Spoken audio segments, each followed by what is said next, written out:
ලොවපුරා සැරිසරා සත්‍ය සියතටගත් සියත ප්‍රවෘත්ති.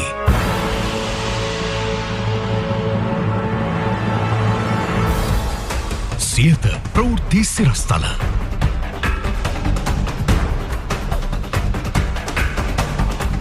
බත් පාර්සල් මිලත් යළි ඉහළට, බිත්තරය 50ට ලං වෙයි. බේකරි නිෂ්පාදන මිලත් ඉහළයයි.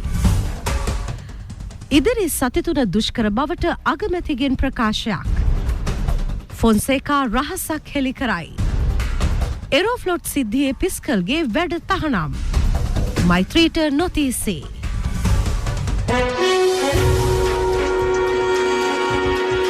දේශීය Siyatha. Local news on Siyata. පිසු ආහාර මිල යළි ඉහළ නැංවීමට ආපනශාලා හිමියන්ගේ සංගමය තීරණය කර තිබෙනවා. එහි සභාපති අසේල සම්පත් මහතා පැවසුවේ රජය විසින් ඉහළ නංවන ලද වැඩබතු හේතුවෙන් මිල ඉහළ නැංවීමට සිදුව ඇති බවයි. වෙළඳපොලේ ආහාර ද්‍රව්‍යවල මිල ගණන් ශීඝ්‍ර ලෙස ඉහළ ගොස් තිබෙනවා. නිෂ්පාදන පිරිවැයද ඊට සමගාමීව ඉහළ ගොස් ඇති බවයි ඔහු පැවසුවේ. ආපනශාලා හිමියන්ට මිල ගණන් ඉහළ නැංවීමට අවස්ථාව ලබා දී තිබෙනවා.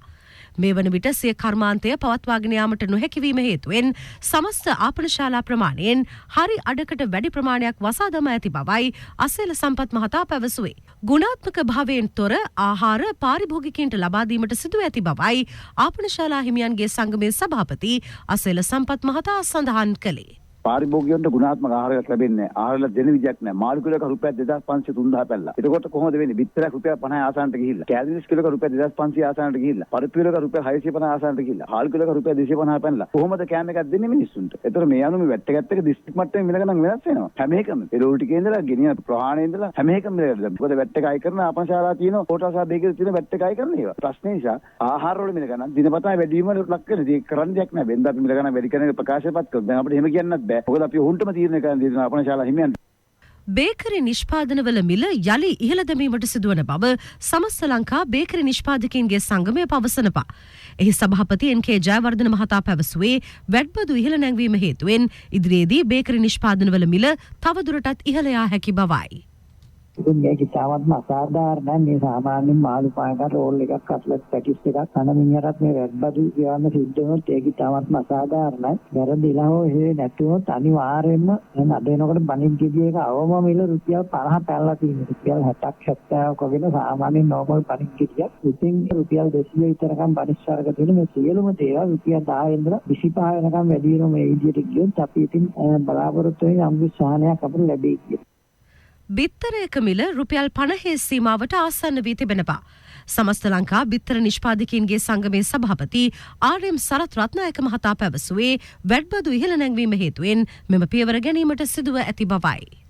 එම බිත්තර නිෂ්පාදනය අපේ 125ක් ලංකාවේ අමුද්‍රව්‍ය ගන්න 175ම අපි ගන්න පිට රටින්. ඒ නිසා පිට රටින් ගේන සියලුම භාණ්ඩ වලට මේ වැට් එක වදිනවා. ඒ නිසා සාමාන්‍යයෙන් දැන් බිත්තරයක නිෂ්පාදන වියදම වැට් එක නිසා රුපියල් 4කින් විතර ඉහළ යනවා. පාරිභෝගිකයට සාමාන්‍යයෙන් දැන් බිත්තරයක් රුපියල් 43 44 දක්වා ඉහළ ගියා මේ වැට් ප්‍රශ්න නිසා. වෙළඳපොලේ පවතින වීමිලට සාපේක්ෂව ගැසට් නිවේදනය ප්‍රකාරව සහල් අලෙවි කිරීමේ ගැටලුවක් පවතින බව එක්සත් සහල් නිෂ්පාදකයන්ගේ සංගමය පවසනවා. එහි සභාපති මුදිත පෙරේරා මහතා පැවසුවේ පවතින ඉන්ධන හිඟයත් සමග සහල් ප්‍රවාහනයේද ගැටලු මතුව ඇති බවයි. අද ඇතිලා තියෙන තත්ත්ව ගත්තොත් එහෙම මේ වෙළඳපොලේ පවතින වීමිල මත ගැසට් නිවේදනයේ ප්‍රකාරව සහල් සැපීමේ සාල ගැටලුවක් තියෙනවා සහල් නිෂ්පාදකයින්ට. පසුගිය දින 10 ගත්තොත් එහෙම වෙළඳපොලේ යම් සහල් ලිංගයක් නිර්මාණය වෙමින් පවතිනවා. ඒකට ඇත්තටම අපි දකින කාරණේ තමයි සහල් ප්‍රවාහන ලොරට සඳහා ප්‍රමාණවත් පරිදි ඉන්ධන ලබා දීමට රජයට නිසි යාන්ත්‍රණයක් නැතිවීම. සහල් සැපීමේ පවතින හිඟේ හින්දා සහල් මිල වෙළඳපොළ තුළ ඉහළ ගියා. ඊට සාපේක්ෂව වීමිලත් ඉහළ ගිහිලා තියෙනවා. සහල් නිෂ්පාදකීන්ට මිල ඉහළ නැංවීමට අවසර ලබා දී ඇති බවට පළවන වාර්තා අසත්‍ය බව පාරිභෝගික සේවා අධිකාරිය පවසනවා. එම අධිකාරිය නිකුත් කළ නිවේදනයේ දැක්වුණේ ගැසට් නිවේදනය අවලංගු කිරීමට හෝ පවතින සහල් මිල ඉහළ නැංවීමට පාරිභෝගික අධිකාරිය කටයුතු නොකරන බවයි. පාරිභෝගික කටයුතු පිළිබඳ අධිකාරිය විසින් සහල් සඳහා පාලන මිලක් නියම කරමින් ගැසට් නිවේදනයක් නිකුත් කළා. ඒ නාඩු සහල් කිලෝග්‍රෑම් එකක් රුපියල් 220කටත් සම්බා සහල් කිලෝවක් රුපියල් 230කටත් සහ කීරි සම්බා සහල් කිලෝවක් රුපියල් 260ක් ලෙසයි. නියම කර ඇති උපරිම සිල්ලර මිලට වෙළඳුන් සහල් අලෙවි කළ යුතුයි. උපරිම සිල්ලර මිලට යටත් නොවන අයුරින් සහල් අලෙවි කරන වෙළඳුන්ට නීතිය ක්‍රියාත්මක කරන බවයි පාරිභෝගික කටයුතු පිළිබඳ අධිකාරිය සඳහන් කළේ. තම කර්මාන්ත කඩා වැටි ඇති බවයි සුළු හා මධ්‍ය පරිමාණ ආනයන සහ අපනයනකරුවන්ගේ සංගමේ සභාපති චමිල ලියනගේ මහතා පැවසුවේ. ජීවන වියදම ඉහළ යාම සම්බන්ධයෙන් ජනතාව පළ කළේ මෙවන් අදහසක්. මේ දරුවෝ අඬනවා කැමීද මස්තෝනේ මාළුවනේ සල්ලි නෑ අපි කන්න දෙන්න. දැන් මොනාට තියෙන දෙයක් කාගෙන ජීවත් වෙනවා ඉතින්. ඒකලට මාළු නැත්තම් පොලිස් සම්බල වතුකුත් එහෙම මොනාට හදාගෙන කානවා ඉතින්. අපි එක උද්දක් හදාගෙන අපි බත් කන්නේ. මේ රජේ නම් මා එපා කරපු රජයක් මේක. උදේට ලුණු තෙල් දාලා බත් ඇදුවේ එන්න. ලුණු 500ක් අරගෙන තෙල් දාලා බත් කාලා මේ ඉන්නේ. දින විදිහට කනවා බොනවා ඉතින්. ඉස්සර හිතනවා මාළු කනවට වඩා හොඳයි මස් කනවා කියලා. දැන් මස් කන්නත් බෑ මාළු කන්නත් බෑ. මාළු 250 රුපියල් 450යි 500. ගෝඨට පුළුවන් නම් එළියට ඇවිල්ලා කියන්න අවුරුදු 5කට කලින් යන්නේ නැහැ කියලා. ඇතුලේ පාර්ලිමේන්තුව ඇතුලේ ගේ ඇතුලේ ඉඳගෙන කියනවනේ. ඒ වචනේ එළියට ඇවිල්ලා සෙනග කොටේ කියන්න. ඉදිරිය එක අපි බලා ගන්න.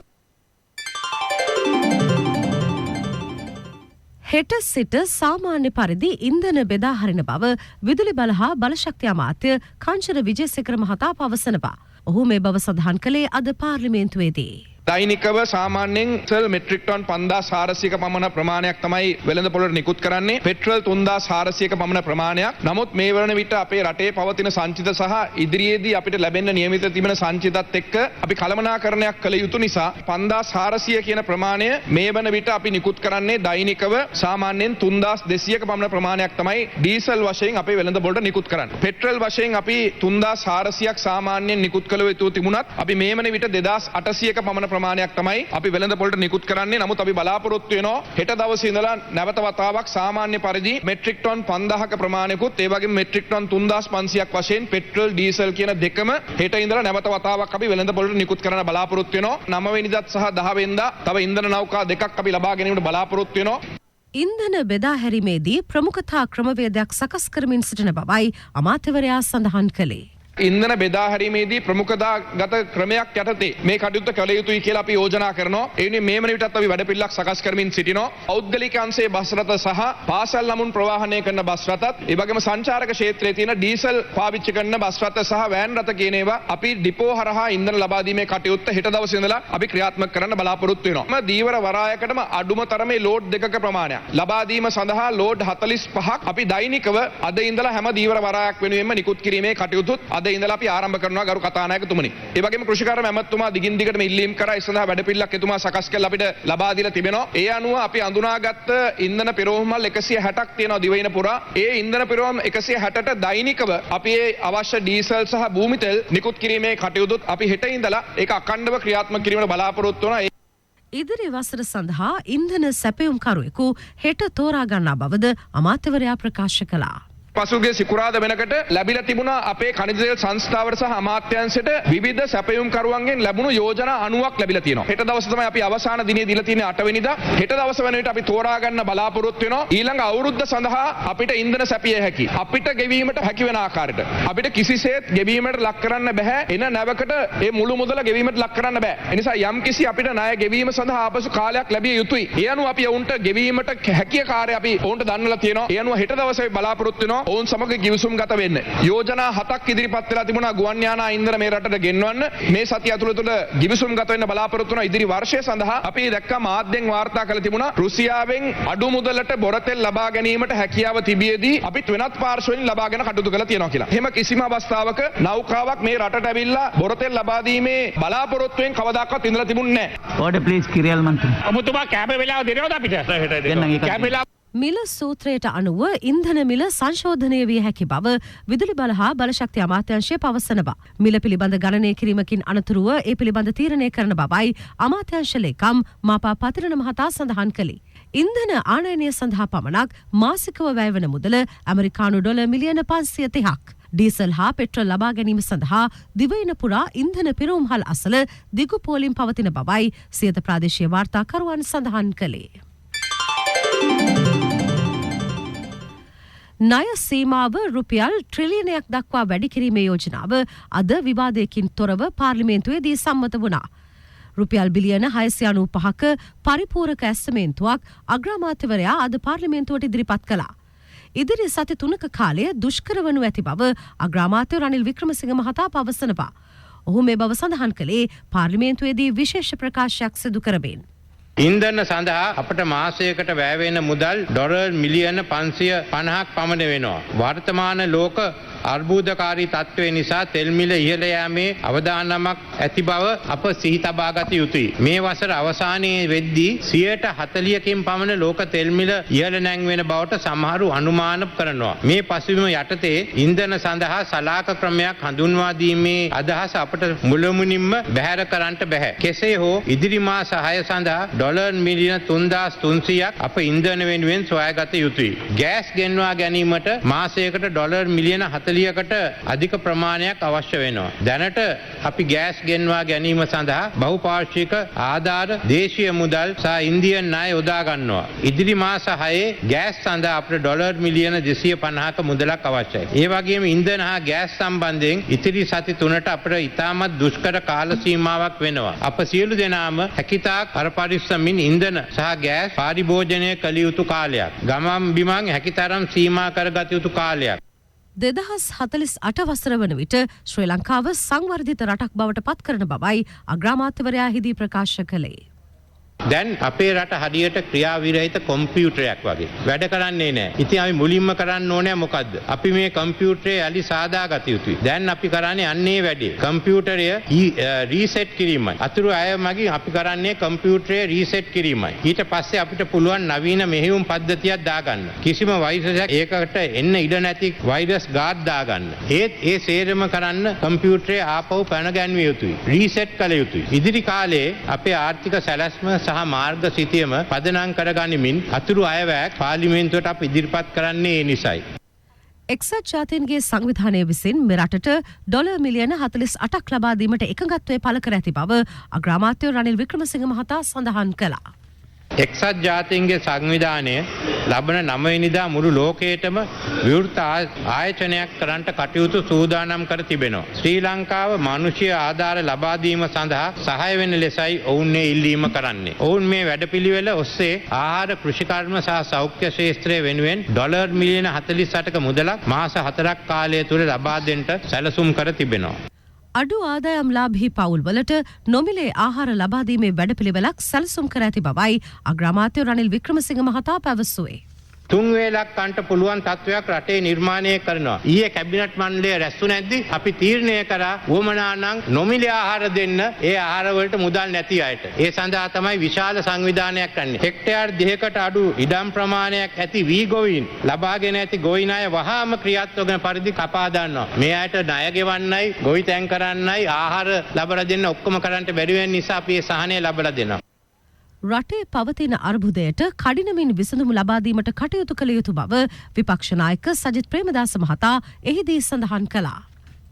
අපි බලාපොරොත්තු වුණා පෝලිං යුගයේ නිමා වෙයි කියලා. එක පෝලිම 2 3 4 වෙලා. ගරු කතානායකතුමනි කෘෂිකර්ම ඇමතිවරයා හිටපු මේ සභාව ඇන්දෙව්වා. මොකද කිව්වේ? පහුගිය කන්නේ නිෂ්පාදනය අඩු වෙන්නේ 110කින් පමණයි කියලා කිව්වා. 150කින් අස්වෙන් අඩු වෙලා. කෝ ලබා දෙනවා කියපු වන්දි. ඒ නිසා මම කාරුණිකව ඉල්ලීමක් කරනවා ගරු අග්‍රාමාත්‍යතුමාගෙන්. ඔබතුමා මේ තත්ත්වය තුල මේ හැමදේම රීසෙට් කරනවායි කිව්වා. රීසෙට් කරන්නට පෙර මේ සභාව තුල ලේ ලබා දුන්නු පොරොන්දු ටික ක්‍රියාත්මක කරන්නට ඕන. වන්දි ලබා දෙනවා කිව්ව ගොවියට වන්දි ටික ලබා දෙන්නට ඕන. ගෑස් සිලින්ඩර් පිපිරෙනකොට ජීවිත නැති වෙනකොට වන්දි ලබා දෙනවා කිව්වා. ඒවට වන්දි ටික අවශ්‍යයි. ගෑස් හින්දා ලිප් පිපිරෙනකොට ශාරීරික හානි සිදු වුණා. ඒවට වන්දි අවශ්‍යයි. ඒ නිසා ගරු අග්‍රාමාත්‍යතුමනි එකක් මතක තියාගන්න මේ රීසෙට් කරනකොට මෙමරි එක පොඩ්ඩක් නැති වෙලා යනවා. මෙමරි එකක් තියාගෙනම මෙමරි එකක් රඳවාගෙනම රීසෙට් එක කරන්න. මොකද මේ රටේ ජනතාවට අවුරුදු 2කමාරක මෙමරි එක තියෙනවා. අවුරුදු 2කමාරක විනාශයේ මතකයේ තියෙනවා. ආඥාදායක තීන්දුව ගත්තු ඒකාධිපති තීන්දුව අද ඒව සමහරෙකුට අමතක වෙලා. අද ගෝඨා ගෝ හෝම් රාජපක්ෂ ගෝ හෝම් විධායක ජනාධිපති ක්‍රමය ගෝ හෝම් ඒව කොහොම හැමෝටම අමතක වෙලා. ඒ නිසා ඔය මෙමරි එකක් තියාගෙනම රීසෙට් කරන්නයි කියලා මම ඔබතුමාගෙන් ඉල්ලීමක් කරනවා. පවතින තත්ත්වයට රට පත්වීමට වගකිව යුතු පාර්ශව වගකීම බාරගත යුතු බව පාර්ලිමේන්තු මන්ත්‍රී අනුර ප්‍රියදර්ශන යාපා මහතා සඳහන් කළා. ආර්ථික උපදේශකයෝ ඉන්නවා. එක උපදේශකයෙක් ලංකාවේ ආර්ථිකයට අවුරුදු 20ක් උපදෙස් දුන්නා. හැබැයි වෙච්ච දෙයක් නැහැ. දෙසරයක්ම ඉවරයි රට. ඒ කියන්නේ ඇත්ත කතාව. හැබැයි ඒ අය දේශපාලකයෝ ළඟ හිටපු ප්‍රබල උපදේශකයෝ. ඒ අයට උඩින් මැස්සෙක්වත් එක කාලයක් තිබුණා පියාඹන්න බැරි වෙලා. එතකොට මේ මගින් කරලා විනාශය. කවුද මේ වගකීම දරන්නේ? අද අපි ඇවිල්ලා පෝලිං ගැන කතා කරනවා, කන්න නැහැ කියනවා, අරක නැහැ කියලා. නමුත් මේ වගකීම මේ පාර්ලිමේන්තුව ඇතුලේ දරන්නේ කවුද? කිසිම කෙනෙක් මේ වගකීම දරන්නේ නැහැ. ඔක්කොම වැඩේ අවුල් කළා රට හිඟමන්ටපත් කළා. ඒ වගකීම කිසිම කෙනෙක් දරන්නේ නැතුව ආපහු හොඳ මිනිස්සු අය කතා කරන එකට මම නම් විරුද්ධයි. කවුරු හරි බාර ගන්න ඕනේ. පවතින අර්බුදයෙන් රට ගොඩනැගීම වෙනුවට අග්‍රාමාත්‍යවරයා ගැටලු පමණක් ඉදිරිපත් කරන බවයි සමගි ජනබලවේග පාර්ලිමේන්තු මන්ත්‍රී ලක්ෂ්මන් කිරියල්ල මහතා පැවසුවේ. අද කිසිම මිල පාලනයක් නැහැ. ඒවම ගෑස් සහ ඉන්ධන ගැන අද ඇමතුමා විනාඩි 45ක් කතා කරුවා බැරිකම.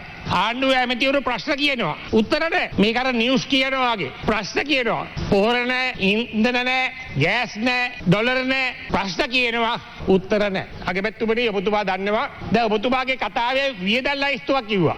ඩොලර්. නමුත් ඔබතුමා ඩොලර් ලැබෙන්නේ කොහොමද කියලා ඔබතුමා කිව්වේ නැහැ. අද මේ ප්‍රශ්න තමයි තියෙන්නේ. රුපියල් ප්‍රශ්නයයි ඩොලර් ප්‍රශ්නයයි. රුපියල් අච්චු ගන්න පුළුවන් රුපියල් ඔබතුමා කිව්වා ට්‍රිලියන් එකක් ගහනවා කියලා. ඩොලර් අච්චු ගන්න බෑ. කොහෙන්ද මේ ඩොලර් ටික හොයාගන්නේ? රට ගොඩනැගීමට සියලු පාර්ශව එක්ව කටයුතු කළ යුතු බව පාර්ලිමේන්තු මන්ත්‍රී රෝහිත අබේගුණවර්ධන මහතා පවසනවා. ඊට පාර්ලිමේන්තු මන්ත්‍රී විජිත හේරත් මහතා ප්‍රතිචාර දැක්වුවේ මෙලෙසින්. අපි විපක්ෂෙත් ඉඳලා තිනවා ආණ්ඩුවෙත් ඉඳලා තිනවා ආණ්ඩුව ඇතුළෙත් පසුපෙළ මන්ත්‍රීවරු හැටියට ජ්‍යෙෂ්ඨ වුණත් අපිට ඉන්න පුළුවන් ජනතාව වෙනුවෙන් ඉන්නම් ගරු නියෝජ්‍ය කතානායකතුමනි. එහෙමනම් දැන් මේකේ නැත්තේ ජනතා ආයුක්ත පෙරමුණ අපේ විජිත හේරත් මන්ත්‍රීතුමා මෙතන ඉන්නවා මන්ත්‍රීතුමිය ඉන්නවා මේ ආණ්ඩුවේ නැත්තේ දැන් ජනතා ආයුක්ත පෙරමුණයි ද්‍රවිඩ සන්ධානයයි අනිත් ඔක්කොම ඉන්නවා. දැන් අර අගමැතිතුමා කියන විදියට දැන් අපි අර ඒ ලිඳෙන් ගොඩ එන්න ඕන නම් අපි මෙතනින් ගොඩ එන්න ඕන නම් අපි සාමූහිකව තීන්දුවක් ගන්න වෙයි. මට මතකයි ඔබතුමා මාර්තු මාසේ මාධ්‍යයට කිව්වා රනිල්ව අගමැති කරන්න අපිට ඔළුවේ අමාරුවක් නැහැ. එහෙම රනිල්ව අගමැති කරන්න කාටද එහෙම පිස්සුවක් නැහැ කියලා. මේ ඔළුව අමාරුවක් නැතිව තිබිච්ච තත්ත්වය වෙනස් වෙලා අද සම්පූර්ණයෙන්ම උඩු යටිකුරු වෙලා තියෙනවා. දේශපාලනයේ සදාකාලික මිතුරොත් නැත. දේශපාලනයේ සදාකාලික හතුරොත් නැත. ඒ කතාව නම් ඇත්ත. ඒත් ඔළුවේ අමාරුව හැදිච්ච අයගේ ඔළුවේ අමාරුව සනීප වෙන්න ක්‍රමයක් නම් එන්න විදියක් නැත. තමන්ට අග්‍රාමාත්‍ය ධුරය භාර ගැනීමට ජනාධිපති ගෝඨාභය රාජපක්ෂ මහතා ආරාධනා කළ බවයි ෆීල්ඩ් මාර්ෂල් සරත් ෆොන්සේකා මහතා පැවසුවේ. ගරු අගමැතිතුමනි ඔබතුමා අද ඔය පුටුවේ ඉන්නේ මට පිං සිද්ධ වෙන්න. මොකද ඔබතුමා කැඳවන්න පැය 3කට කලින් ගරු ජනාධිපතිතුමා මාව කැඳවලා මට කිව්වා දැන් බාර ගන්න අගමැතිවරය වහාම බාර ගන්න කියලා. මම එතුමාට කන්ඩිෂන් 4-5ක් දැම්මා. ඒ කන්ඩිෂන් අනුව වැඩ කරනවා නම් පසුබිම හැදුවොත් මම බාර ගන්නම් කියලා කිව්වා. හැබැයි අපේ පක්ෂයේ බහුතරයේගේ අනුමැතිය ලැබුණොත් පමණක්. ඉතින් ඒකාන්ත ගරු අගමැතිතුමා ඔතුවා මටත් පොඩි ක්‍රෙඩිට් එකක් දෙන්න පින් පොඩ්ඩක් මටත් අනුශාසනා කරන්න. ඔය පුටුවට යන පාර කැපුනේ මගේ ක්‍රියාදාමයේ හරහා කියන එක එතුමා තේරුම් ගන්න ඕනේ. මේ රටේ මේ වෙනකොටත් නීතිය හරියට ක්‍රියාත්මක වෙන්නේ නැහැ. තාම කැලෑ නීතිය තියෙනවා. අපි දකින්නවා දාස් ගණන් තරුණයෝ අල්ලනවා ගෙවල් වලට ගිනි තියුවා කියලා. හැබැයි මේ ගිනි තිවිල්ලේ වෙඩි නූලට ගිනි තියපු මිනිහා. වෙඩි නූල දැල්වපු මිනිහා මේ ඉස්සරහා පෙළියේ වාඩි වෙලා හිටියා. තාමත් කැලේ පැන ඉන්නවා. MSD එකේ ආරක්ෂකයෝ දීලා තියෙන පුද්ගලයෙක් තාමත් මේ CID එකට ඒ පුද්ගලයා අල්ල ගන්න බැරි වෙලා තියෙනවා. ඒ කියන්නේ මේ රටේ දැන් නීතිය ක්‍රියාත්මක වෙන්නේ නැහැ. තාම තියෙන කැලෑ නීතිය. අමාත්‍ය නිමල් සිරිපාල්ද සිල්වා මහතා ශ්‍රී ලංකා නිදහස් පක්ෂයේ තනතුරු සහ නිලතලවලින් ඉවත් කිරීම සහ ඊට බාධා කිරීම වළක්වාලමින් කොළඹ දිසා අධිකරණය විසින් එම පක්ෂයේ සභාපති මෛත්‍රීපාල සිරිසේන මහතා ඇතුළු මධ්‍යම කාරක සභාව වෙත වාරණ නියෝගයක් නිකුත් කර තිබෙනවා. නිමල් සිරිපාල්ද සිල්වා මහතා විසින් ඉදිරිපත් කළ පැමිණිල්ලක් මූලික වශයෙන් සලකා බැලීමෙන් අනතුරුව කොළඹ දිසා විනිසුරු පූර්ණිමා පර්ණගම මහත්මිය විසින් මෙම නියෝගය නිකුත් කළා. එම වාරණ නියෝගය ලබන 20 වනදාතෙක් බලපැවැත්වෙනු ඇති. ඒ දින මෙම පැමිණිල්ල සම්බන්ධයෙන් කරුණු දැක්වීම සඳහා එහි විත්තිකරුවන් ලෙස නම් කර සිටින ශ්‍රී ලංකා නිදහස් පක්ෂයේ සභාපති මෛත්‍රීපාල සිරිසේන, ලේකම් දයාසිරි ජයසේකර, මධ්‍යම කාරක සභාව වෙනුවෙන් ලසන්ත අලගියවන්න සහ දුමින්ද දිසානායක යන අය වෙත විනිසුරුවරිය නොතීස නිකුත් කළා. දිසා විනිසුරුවරිය නිකුත් කළ වාරණ නියෝගයට අනුව නිමල් සිරිපාල්ද සිල්වා මහතාව පක්ෂයේ ජ්‍යෙෂ්ඨ උපසභාපති ධුරයෙන් ඉවත් කිරීම, මධ්‍යම කාරක සභාවෙන් ඉවත් කිරීම, විධායක සභාව දිස්ත්‍රික් නායකත්වයෙන් ආසන සංවිධායක ධුරයෙන් ඉවත් කිරීම සහ සියලු තනතුරු වලින් ඉවත් කිරීම අත්හිටුවා තිබෙනවා.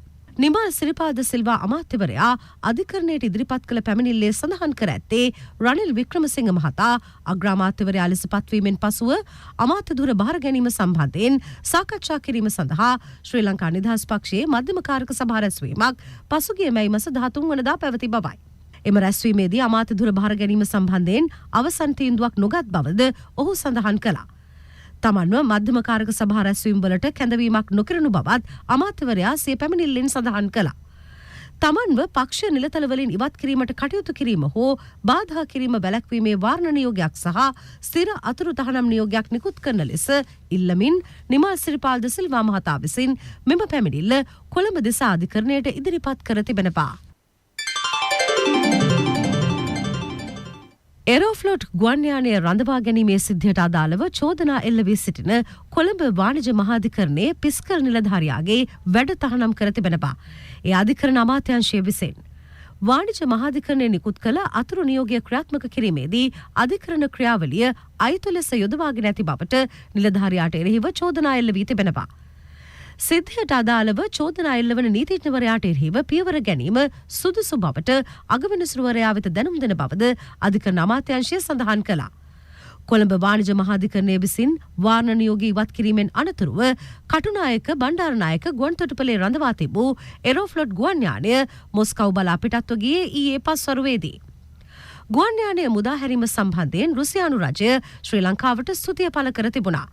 තත්වය කඩිනමින් සමතයකට පත් කිරීමට දායක වූ ශ්‍රී ලංකාවේ සියලු රාජ්‍ය බලධාරීන්ට ස්තුතිය පිරිනමන බවයි රුසියාවේ විදේශ අමාත්‍යාංශය පැවසුවේ.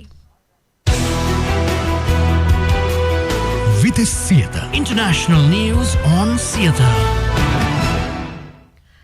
බංග්ලාදේශයේ චිතගොන්හි සිදු පිපිරීමෙන් ඇති වූ ගින්න දින 3කට පසු සම්පූර්ණයෙන්ම මැඩපවත්වා තිබෙනවා. විදෙස් මාධ්‍ය වාර්තා කළේ පිපිරීමෙන් පුද්ගලයන් 41 දෙනෙකු මිය ගොස් ඇති බවයි. තවදුරටත් පිපිරීම් අවදානම් තිබෙනවාද නැද්ද යන සම්බන්ධයෙන් පරීක්ෂණ ආරම්භ කර තිබෙනවා.